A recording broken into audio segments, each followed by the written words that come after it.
नमस्ते, मैं मालेंद्र Kumar. YouTube channel मालेंद्राज maths में आप लोगों का स्वागत है। और दोस्त, आज का टॉपिक जो होने वाला है बहुत ही मज़ेदार होने वाला है। जो भाषा संबंधित आपका जो है क्वेश्चंस इराइज हम करेंगे। सो आप लोग ध्यान दीजिएगा। बहुत ही इम्पोर्टेंट भी है और इंटरेस्टिंग भी है। सो हम लोग अगले क्वेश्चंस में चलते हैं। आपका अगला क्वेश्चन दोस्त क्या बोल रहा है, ये सबसे पहले हम आपको बता दिए हैं, भाषा संबंधित क्वेश्चन है। इसको बड़ा बारीकी से सुनना पड़ेगा। पहला क्वेश्चन है दोस्त, संख्याओं की एक श्रृंखला में अगली संख्या अपनी पूर्ववर्ती यानी पहले वाली संख्या अपनी पूर्ववर्ती संख्या की तिगुनी घटाओ 1 होती है। मतलब उसका 3 गुना, और 3 गुना निकालने के बाद घटाओ 1 हो जाता है। वह होती है, कौन होती है? फिर से सुनिए। संख्याओं की एक श्रृंखला में अगली संख्या जो होती है अपनी पूर्ववर्ती संख्या की तिगुनी घटाओ 1 होती है यदि श्रृंखला की प्रथम 2 संख्या 2 और 5 है। 2 और 5 दोस्त दिया गया है, तो देख लीजिए ना क्या बोल रहा है कि यह जो मतलब संख्या होता है अपनी पूर्ववर्ती संख्या की 3 गुनी घटाओ 1 होता है। इसका 3 गुना 6 हो जाएगा और घटाओ 1 5, यही ना है। ये तो सही बोल ही रहा है। आगे क्या बोल रहा है सो देखिए। यह आपका प्रथम 2 संख्या दिया गया है 2 और 5, तो आपको निकालना है। तो चौथी संख्या बताइए। क्या बोल रहा है कि संख्याओं की एक श्रृंखला में एक संख्या जो होती है ना अपने पूर्ववर्ती संख्या के तिगुने घटाओ 1 होती है। तो एक दिया गया है और इसमें दिया गया है कि प्रथम 2 संख्या आपका 2 और 5 है, तो चौथा संख्या निकालिए, यानी तीसरा और चौथा संख्या निकालना पड़ेगा। तो हम इसमें माना कि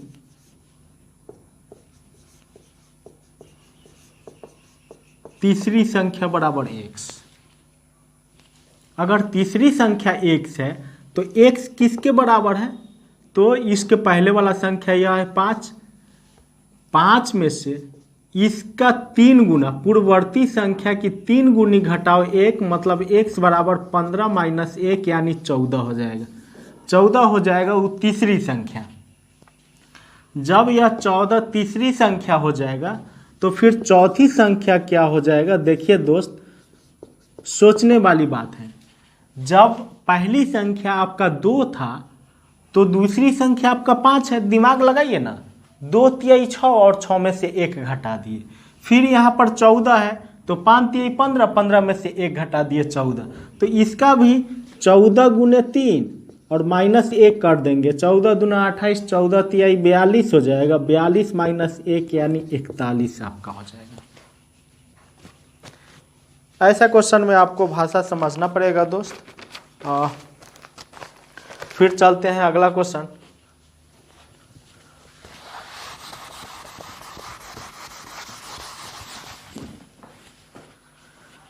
अगला क्वेश्चन दोस्त बोल रहा है, एक छात्र को एक संख्या को 6 से विभाजित करने को कहा गया। क्या बोल रहा है क्वेश्चन, ध्यान से सुनिएगा। एक छात्र को एक संख्या को 6 से विभाजित करने और उसके भागफल में 12 जोड़ने को कहा गया। मतलब 6 से विभाजित करने के लिए कहा गया और जो भागफल आया उसमें 12 जोड़ने के लिए किया गया। लेकिन बाद में 6 से क्या बोल रहा है, 12 जोड़ दिया, जोड़ने को कहा गया, लेकिन वह पहले 12 जोड़ दिया। 12 इसको बाद में जोड़ना था, पहले 12 जोड़ दिया। पहले 6 से भाग लगाना था।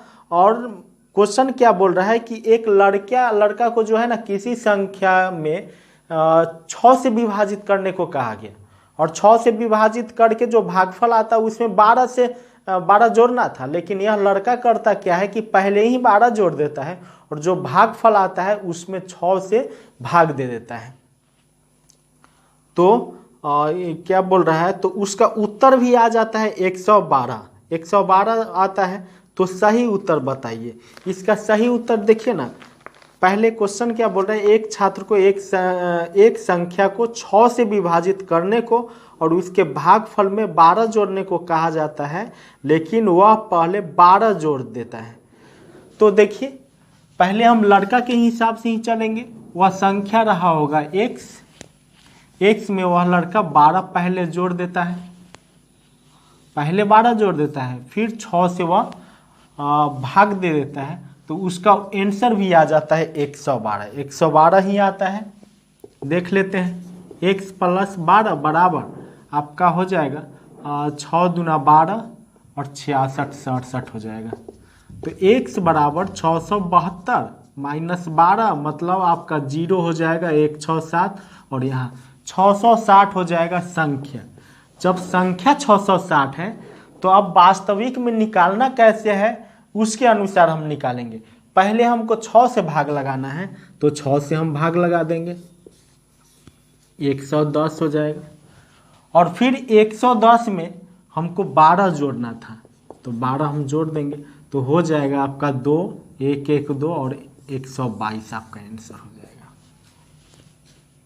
देखिए दोस्त, कोई संख्या है, एक लड़का को कहा जाता है किसी संख्या में 6 से भाग लगाना है, 6 से भाग लगाना है और जो भागफल आ जाएगा ना उसमें 12 जोड़ देना है।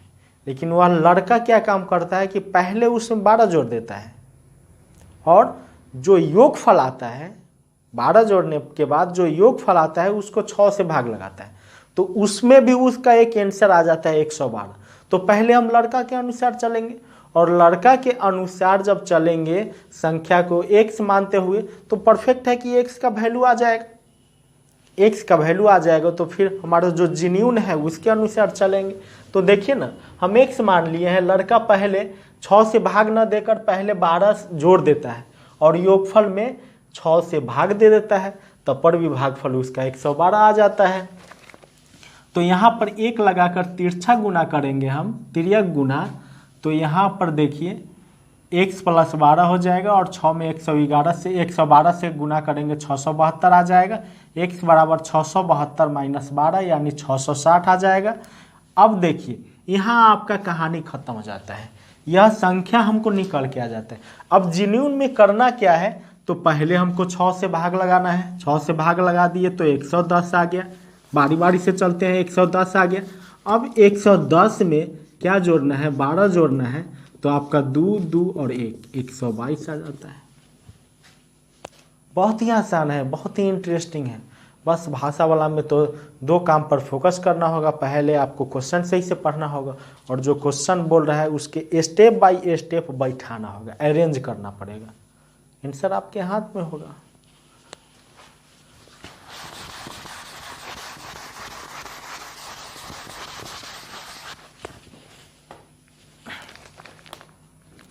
देखते हैं दोस्त अगला क्वेश्चन।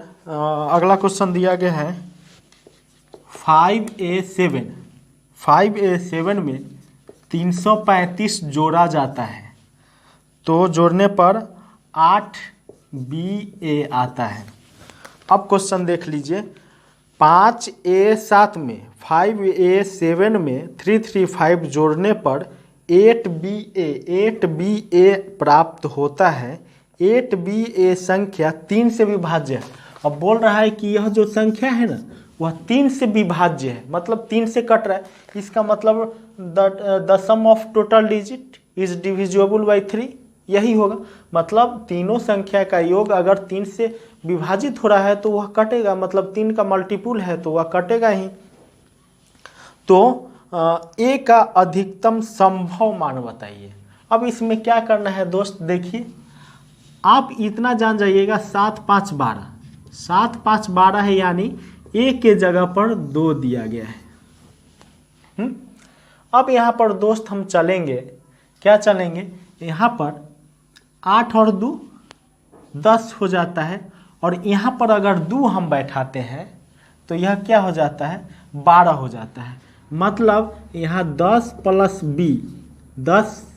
b बराबर 12 हो जाता है। अगर b का वैल्यू 2 बैठाते हैं तो b बराबर हो जाता है 12 - 10 मतलब 2, जो कि यह 2 3 से छोटा है। तो यह होगा ही नहीं। अब आगे चलते हैं। यहाँ पर ये एक कंडीशन हो गया, दूसरा कंडीशन हो जाएगा 10 + b बराबर, यहाँ 12 के बाद क्या होता जाता है, 12 के बाद हमारा 15 हो जाता है, जो कि 3 से कट रहा है, यहाँ 15 हो जाएगा। तो b बराबर हो जाएगा 15 - 10 यानी 5। यह हो सकता है, लेकिन आगे भी हम बढ़ते हैं। या तो फिर यह होगा 10 + b बराबर 18, तो b बराबर 18 - 10 यानी 8 हो जाता है, यही हो जाता है।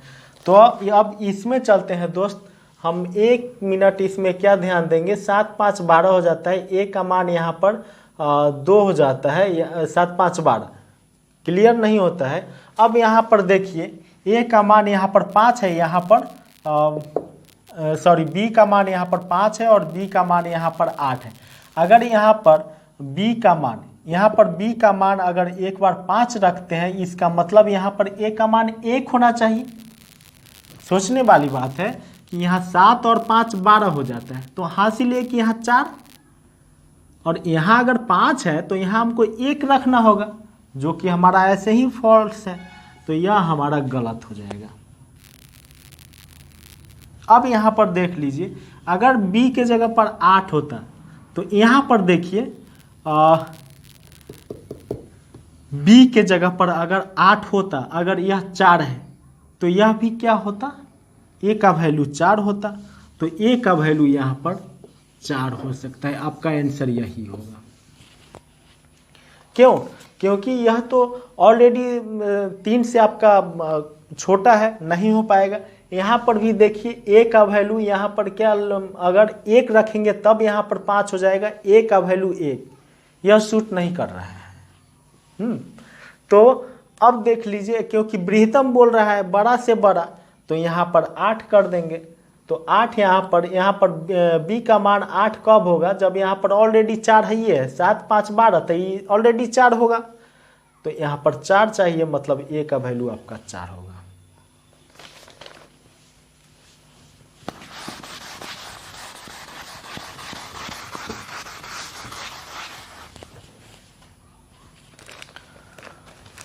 अगला क्वेश्चन दोस्त देखते हैं।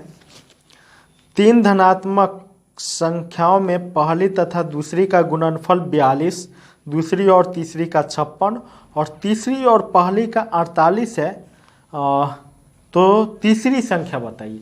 इसमें क्या बोल रहा है, ध्यान दीजिएगा। 3 धनात्मक संख्या है जिसमें पहली और दूसरी का गुणनफल कुछ दिया गया है, फिर दूसरी और तीसरी का गुणनफल कुछ दिया गया है, और तीसरी और पहली का गुणनफल कुछ दिया गया है। मतलब पहली और दूसरी का 42 दिया गया है, दूसरी और तीसरी का 56 दिया गया है, और फिर तीसरी और पहली का 48 दिया गया है, मतलब 42, 56, 48। तो हम XYZ मान लेते हैं। तो XY बराबर यहाँ पर 42 है, YZ बराबर 56 है, और ZX बराबर आपका 48 है, यही है। तो अब यहाँ पर हमको क्या देखना है दोस्त, कि XY गुने YZ गुने ZX बराबर या 42 गुने 56 गुने 48, ऐसा भी तो हम लिख सकते हैं। तो यह हमारा हो जाएगा X² Y² और Z² बराबर। अब देख लीजिए इसमें क्या हम काम करेंगे।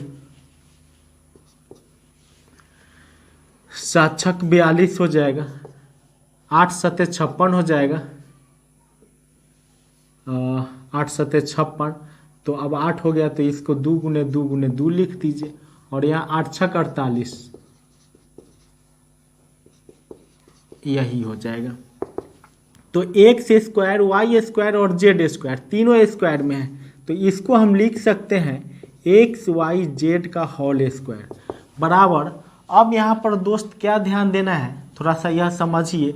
यह 7 है, यह 7 है, 7 का स्क्वायर हो जाएगा, फिर यहाँ पर 6 है, यहाँ पर 6 है, इस 6 को हम 3 गुने 2 बना देते हैं, तो 3 और यहाँ पर 3, यानी 3 का स्क्वायर हो जाएगा, और फिर यहाँ पर देखिए 1 2 3 4 5 6 7 8, 8 गो 4 है, तो यहाँ पर 4 गो लिख देंगे, 1 2 3 4, और इसका होल स्क्वायर हो जाएगा, क्योंकि इसका होल स्क्वायर 8 गो 2 हो जाएगा। मतलब इसको लिख सकते हैं 7 गुने 3 गुने 1 2 3 4, इसका होल स्क्वायर। अब यहाँ देखिए तनिक, स्क्वायर से स्क्वायर कट जाएगा, मतलब एक्स वाई जेड बराबर हो जाएगा, देख लीजिए ना, 2 दूना 4 दूना 8 दूना 16, और 16 तिया 48, 7 गुने 48 हो जाएगा, 8 सत्ते 56 के 6 हासिल 5 हो जाएगा, 8 सत्ते 56 हो जाएगा, 5 हो जाएगा, 7 चौक 28, 28 और क्या हो जाएगा, 28 और 5 बोल रहा है तो 33 हो जाएगा, 336। अब यहाँ पर देखना है दोस्त, हमको किसका वैल्यू निकालना है इसको, तो हमको इसमें तीसरी संख्या निकालना है, मतलब इसका वैल्यू निकालना है। तो z बराबर टोटल हो जाएगा, और हमको z निकालना है, तो एक्स वाई का वैल्यू देखिए तो कहीं दिया गया है, यह 42 दिया गया है, तो 42 से जैसा ही काटेंगे तो यह हो जाएगा 8 दूना 16 और 8 चौका 32 1 33, मतलब z का वैल्यू आपका 8 हो जाएगा। इसमें कुछ करना नहीं है दोस्त, पहली दो संख्याओं का गुणनफल दिया गया है, दूसरी दो संख्याओं पहलू गुने दूसरी, दूसरी गुने तीसरी, तीसरी गुने पहली का दिया गया है। तो हम क्या करेंगे, एक्स वाई गुने वाई जेड गुने जेड एक्स बराबर, यह 42 है, यह 56 है, यह 48 है।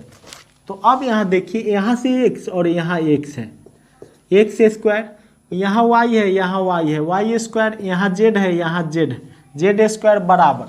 अब सबको हम खंडित कर देंगे, यहाँ 7 छक 42 होता है, तो 7 गुने 3 गुने 2, 7 छक 42, फिर 56 हो जाता है, तो 8 सत्ते 56 हो जाता है, तो 7 और गुने 8 को लिख सकते हैं 1 2 3 4, 4 गो 2, और फिर यहाँ पर 48 है, तो 8 छक 48, तो फिर 8 को हम लिख सकते हैं 2 गुने 2 गुने 2, 8, और 6 मतलब 2 गुने 3, 6 हो जाएगा, खंडित कर देंगे इसको।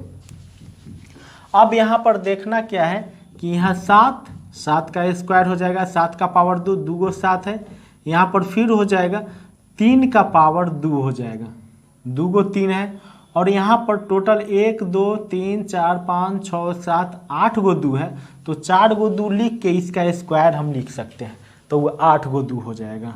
तो यहाँ 7 गुने 3 गुने यहाँ पर 4 गो 2 हो जाएगा, पावर 2 हो जाएगा, स्क्वायर से स्क्वायर कट जाएगा। तो अब देखिए एक्स वाई जेड बराबर हो जाएगा, यहाँ पर 2 दूना 4 दूना 8 दूना 16, 16 तिया 48 होता है, 48 गुने 7 आपका 336। हमको निकालना है जेड का वैल्यू, तो जेड बराबर तो हम लिख सकते हैं एक्स वाई जेड बराबर बटा एक्स वाई, यह लिख सकते हैं, तब ना यह इससे कट जाएगा तो यह जेड बच जाएगा।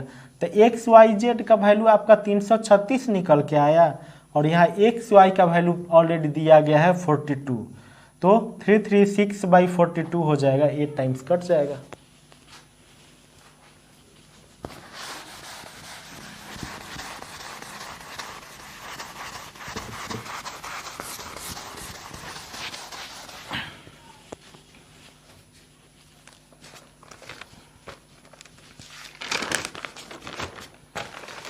दोस्त अगले क्वेश्चन में हम लोग चलते हैं।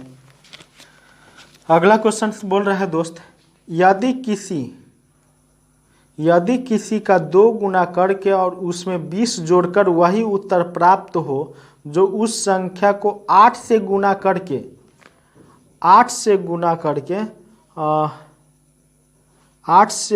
करके गुणनफल में 4 घटाकर प्राप्त होता है।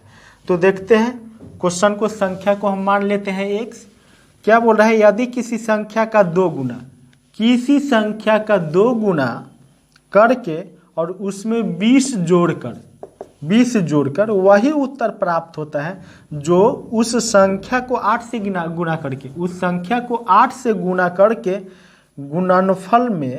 गुणनफल में से 4 घटाया जाता है। दोनों को बराबर करवा दीजिए, 2x + 20 बराबर 8x - 4 हो जाएगा।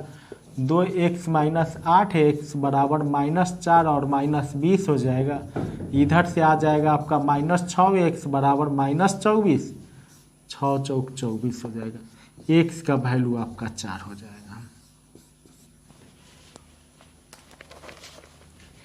यही हो जाएगा दोस्त।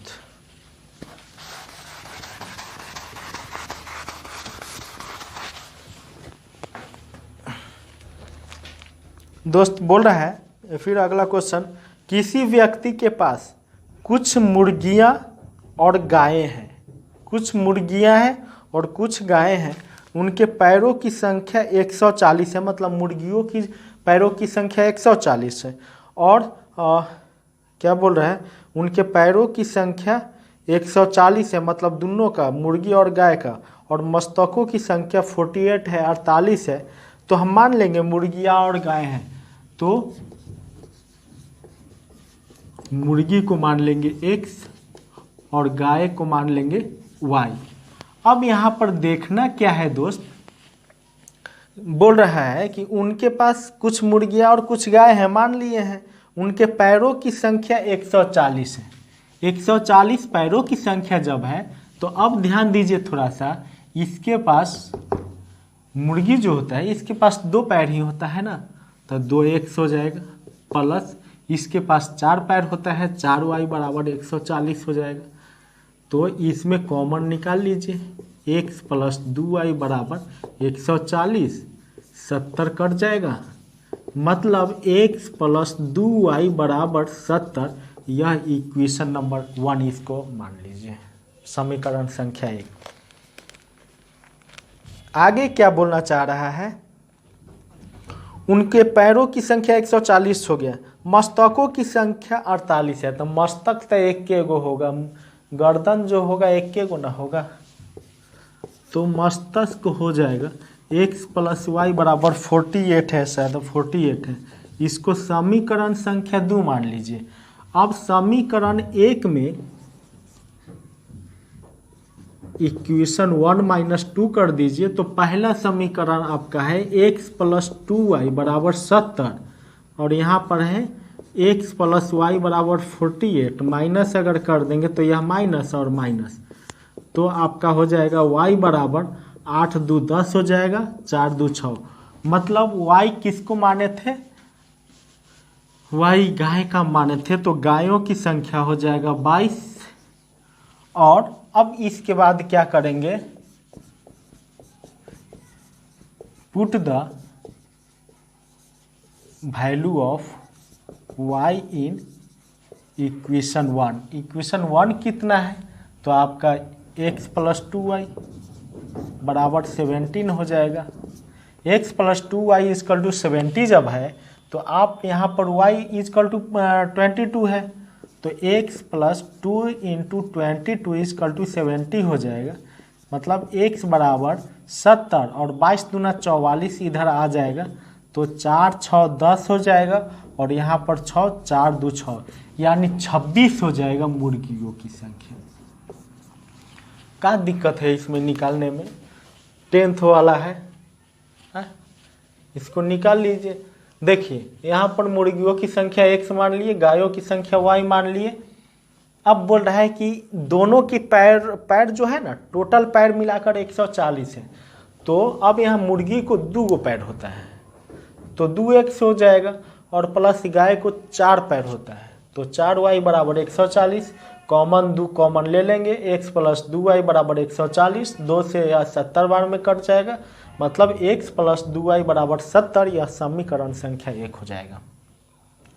अब फिर चलेंगे, तो आपका यहाँ पर बोल रहा है कि मस्तक, टोटल मस्तक जो है ना 48 है, 48 है, तो मस्तक हर इंसान का एक के होता है, तो x प्लस वाई बराबर 48 48 कर देंगे।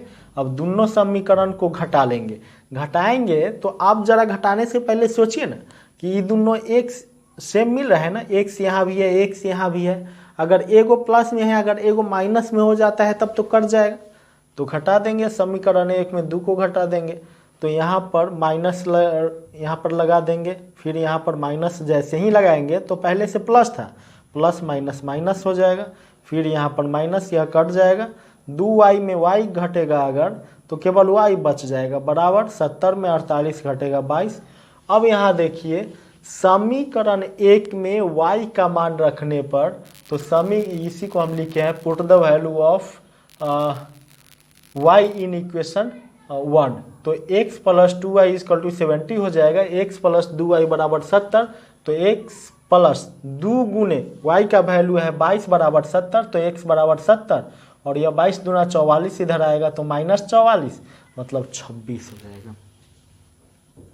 हमको तो लग रहा है कि इंटरेस्टिंग सवाल है ये सब। देखते हैं अगला क्वेश्चन।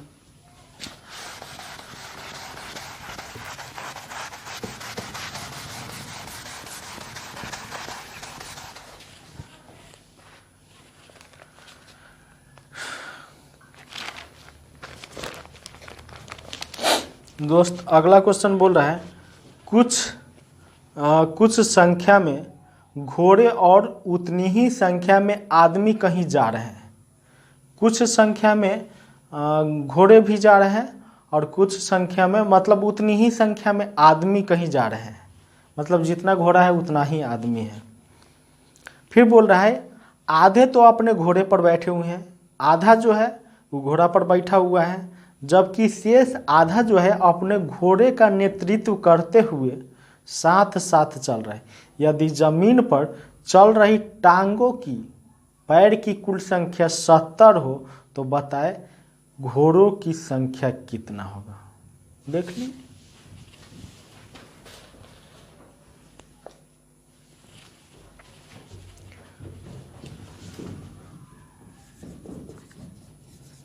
माना कि घोड़े की संख्या बराबर आदमी की संख्या, किताब बोल रहे हैं क्योंकि जितना घोड़ा है ना उतना ही आदमी है। तो जब हम घोड़ा की संख्या मानेंगे x तो ऑटोमेटिकली आदमी का संख्या भी x ही हो जाएगा। अब ध्यान देना है कि आधा जो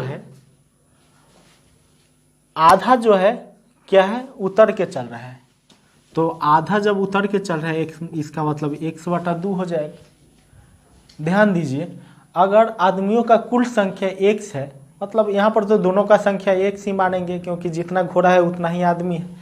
तो अगर तो x का आधा क्या हो जाएगा x/2, और x/2 पैदल चल रहा है तो उसका भी तो टांग गिना रहा है पैर। तो एक आदमी के पास 2 गो पैर होता है, तो x/2 गुने 2 हो जाएगा प्लस। अब देखते हैं घोड़ा में तो टोटल घोड़ा गिना जाएगा ना, घोड़ा में तो आधा घोड़ा गिनाएगा नहीं क्योंकि आधा आदमी पैदल चल रहा है लेकिन घोड़ा तो टोटल पैदल चल रहा है। तो x हो जाएगा घोड़ों की संख्या, और घोड़ा को 4 टांग होता है, 4 पैर होता है, और टोटल आपको 170 टांगें चल रही है धरती पे x, और यहाँ 4x इजकल टू 170 हो जाएगा, 5x इजकल टू 170 हो जाएगा, तो 5 3 जा 15 हो जाएगा, और 5 4 34 गो हो जाएगा आपको घोड़ों की संख्या और आदमी का संख्या दोनों का संख्या।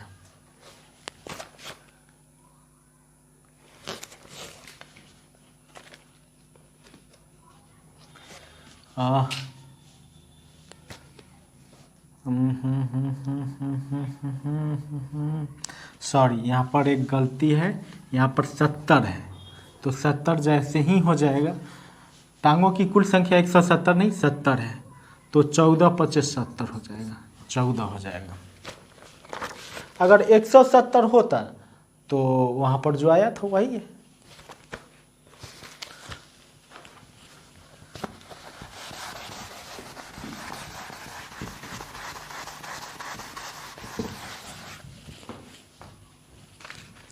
देखिए दोस्त अगला क्वेश्चन क्या बोल रहा है, भैंसों तथा बत्तखों के एक समूह में सिरों की संख्या के 2 गुने से 24 अधिक पैर हैं। क्या बोल रहा है, यहाँ पर ध्यान देना है कि भैंसों तथा बत्तखों के भैंसों तथा बत्तखों के एक समूह में सिरों की संख्या, उसके सिरों की संख्या जो है, उसके सिरों की संख्या के 2 गुने से 24 अधिक पैर है, भैंसों की संख्या समूह में कितनी है। यह आपको क्वेश्चन के लिए हम दे रहे हैं। क्वेश्चन एक बार और हम पढ़ दे रहे हैं, यह आप लोग वर्कआउट करिए, इसको सॉल्व कीजिए आप। भैंसों तथा बत्तखों के एक समूह में सिरों की संख्या के 2 गुने से 24 अधिक पैर है, भैंसों की संख्या समूह में कितनी होगी। आप लोग बनाइए।